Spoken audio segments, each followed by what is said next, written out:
We begin our study in Theater 120, Theater Appreciation, with Chapter 1 and taking a look at theater as art, but also understanding that we could see these things as being entertaining as well. There's a YouTube link here. It's in your Blackboard videos with Joshua Bell playing very renowned instrumentalist who people pay a lot of money to hear him play. He's so skillful. He's so accomplished. But there was an experiment to see if people how they would respond if he was in like a train station. So that's what the video is, and so it's just something for you to kind of think about there, because not everyone recognizes great musicianship, great art when they see it. So what is art? And there are three words here: a skill, an act of beauty, a specific meaning, that are all kind of tied together, and different time periods emphasize one over the other. Skill comes from the Greek word techne, which is also where we get technical, and we talk about technical mastery. Someone who's very skillful at what they're doing, whether it's playing a violin or they're skillful in acting or singing. We've all watched probably those music shows, and like some people have more skill than others there.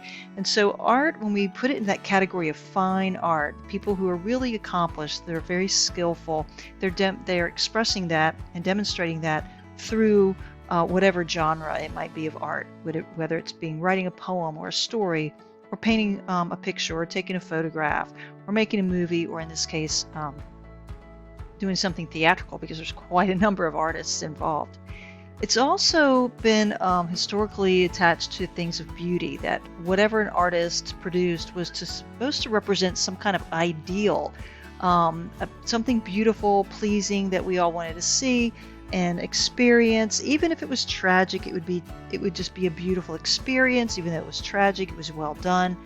And modern art has kind of moved away from that, including theater. But sometimes we still have that expectation. We like the piece of artwork that's pretty, or has the colors that we like, and that means it pleases us in some way. Make sure you understand that word aesthetics, aesthetics. I'd write that down. That's definitely going to be on your quiz. And it's the branch of philosophy as well. What does beauty mean, and what makes something beautiful? Is beauty in the eye of the beholder? All these different things that people have contemplated. But last and most very importantly, art is art when it has a specific meaning. It's expressing an idea, a feeling, something. It's that the artist is trying to get across through that medium, whether it be a play or poem or a sculpture or whatever. Okay, but it's an attempt to understand humanity, the world we live in, ourselves at a deeper level. And why don't we get into more of that? Well, usually we just like what we like, and then we go on.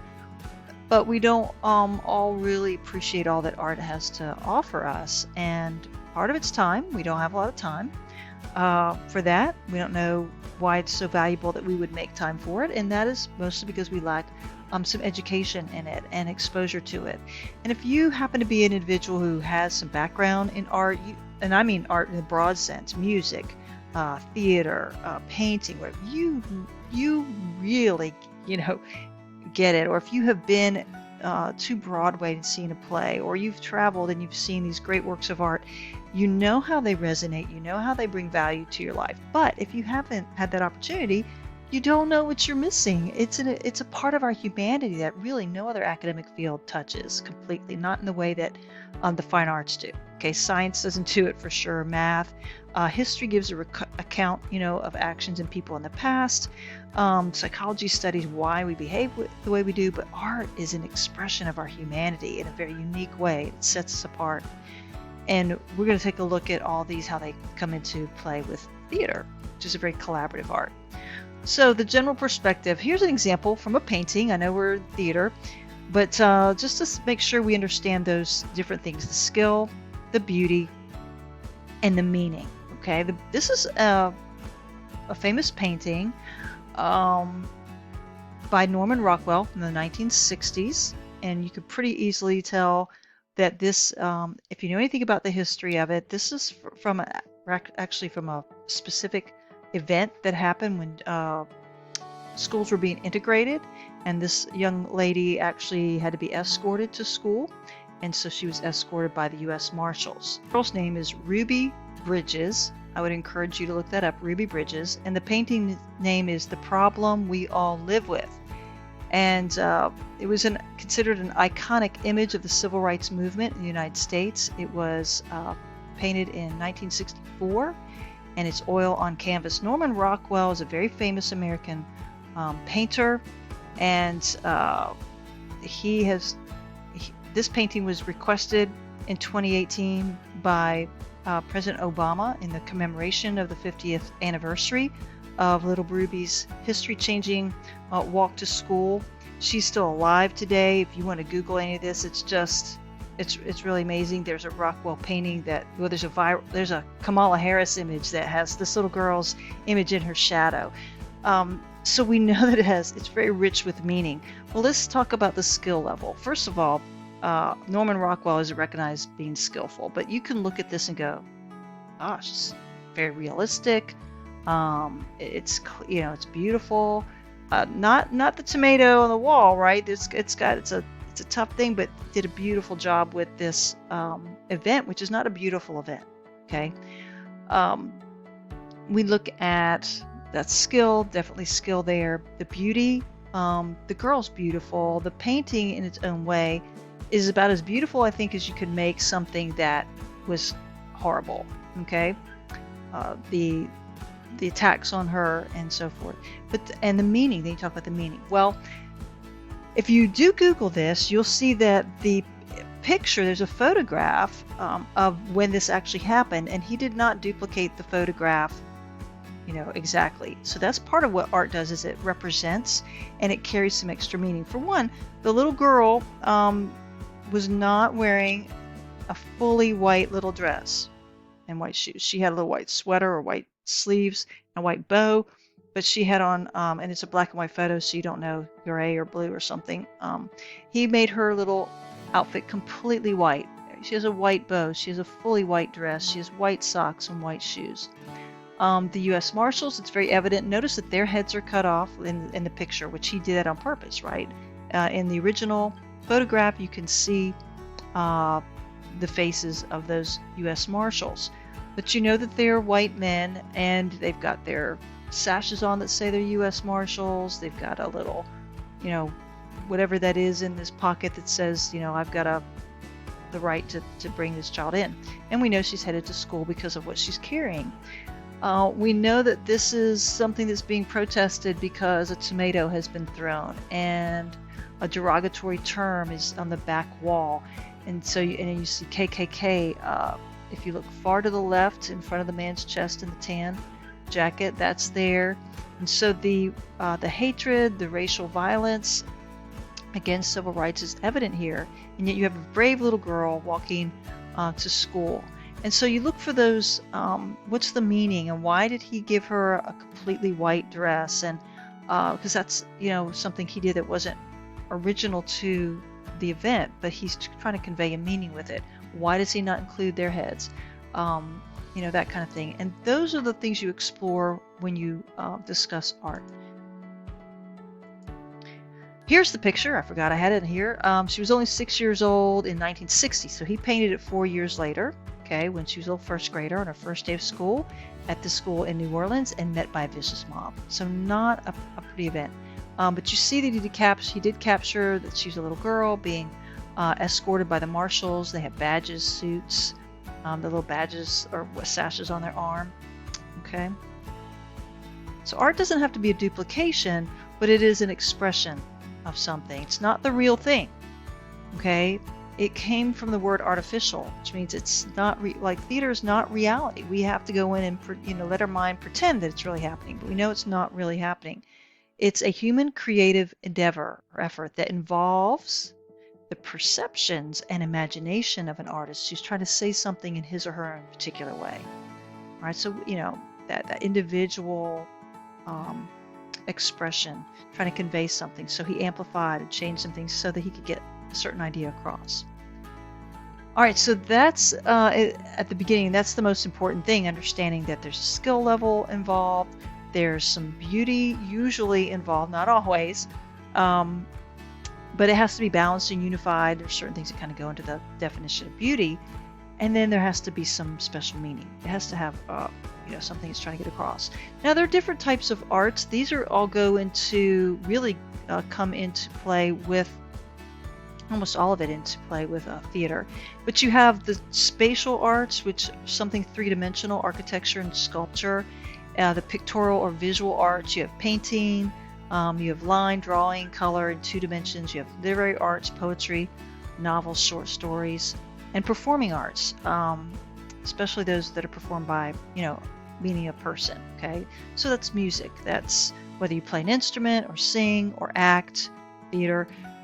The cool thing is that theater encompasses almost all of this. Like there's an element of architecture that comes into play with the set design and the set construction, and those sets have to be painted.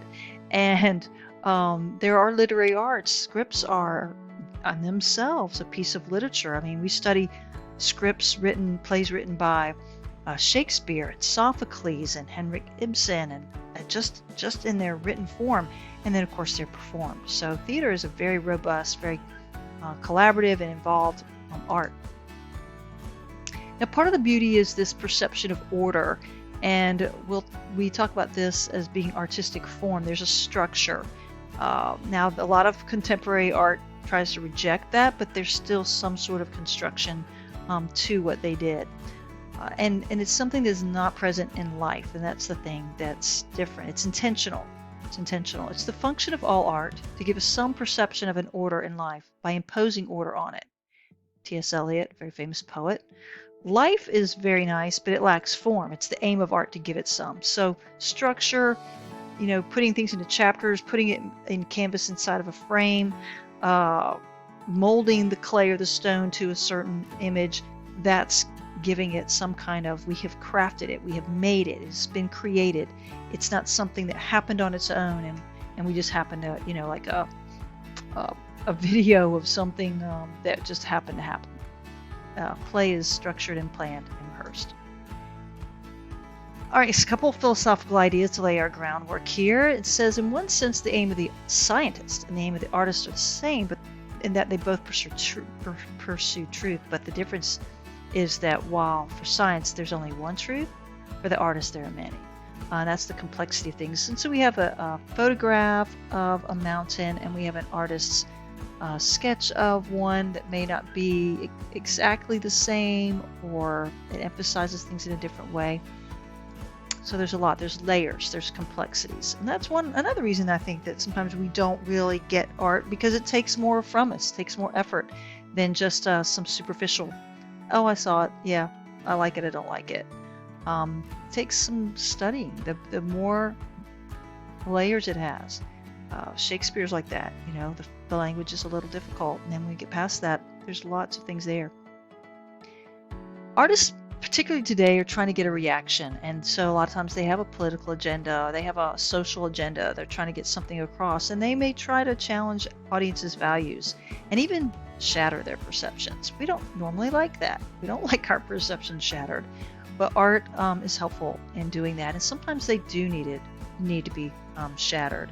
I am studying, doing some in-depth study on a play that we will study a little bit later, Doll's House by Henrik Ibsen, and that playwright, 1879, was trying to shatter the perception that women were inferior to men. So, that perception needed to be shattered. Then you have art and entertainment, and it should be entertaining, but if it's not more than that, it's considered by some not really that great of entertainment. All right, this is going to be part of your homework assignment, so make sure you're paying attention here. All right, and I'll explain what this means. It's in your book. You can look at it there as well. And remember that PowerPoint videos are trying to break this down to the key concepts. So we're really valuing art over entertainment. Not to say that entertainment is bad, it's just not the same thing, and it's not as valuable, okay? Superficial, it's good for a good laugh, maybe some escape from reality, but it doesn't really help make our life better. It doesn't really help address things in society that maybe need to be addressed. So let's take them side by side. Now there can be things, by the way, that can fit into both categories. They're art, but they're still somewhat entertaining. Disney's a master at that, okay? If it's art, it really helps us see from someone else's perspective that we otherwise could not. And it's difficult for us to enter into someone else's perceptions or point of view. Art takes us there. Entertainment, no, it just reaffirms or reinforces our own way of thinking and way of seeing things. It doesn't ruffle our feathers one bit. Art, as I've kind of mentioned before, it takes some active viewing. You might need to watch it or read it or view it more than once, maybe more than twice to fully get all those layers. You may have to do some study. You may have to do some research. Entertainment, nah, and that's why it's for the populace. It's for the most people with the least amount of effort, and that leads us to the next standard. Entertainment, it makes few intellectual demands on the viewer. And we expect a lot when we spend money for a movie or something. We want to be on the edge of our seat and feel like we're really there. Well, art, go back to that side, it's about self-examination. It's about social change. And it's supposed to make us contemplate, which means stop and think and reflect on, our life, humanity, some of the bigger issues. And, that's not always what we're up for. But it can challenge us too. But it's good. It's something very necessary. Entertainment may examine life, but it doesn't lead to criticism. It's like the stories that always end happy or end the way we think they ought to end, right? You may enjoy a good horror movie. I don't, but that may help you escape from real things that are happening that are truly horrible in life. But art will challenge us to think and question, some of the things we've just assumed, but haven't really examined. Art is about edification, transcendence, contemplation. I mentioned the contemplation word already. Think more deeply about things, ponder things that are really important. Edification is to make us a better person. Transcendence is the ideal, to lift us up out of where we're at and to see something beyond, what we would see in reality. It's vision, it's creativity, it's imagination. And it doesn't compromise for public taste. That's the tough one. You got to make some money, and artists have a hard time sometimes if they're truly true to themselves. Sometimes people don't want to buy their art. Sometimes their art isn't valued until much later.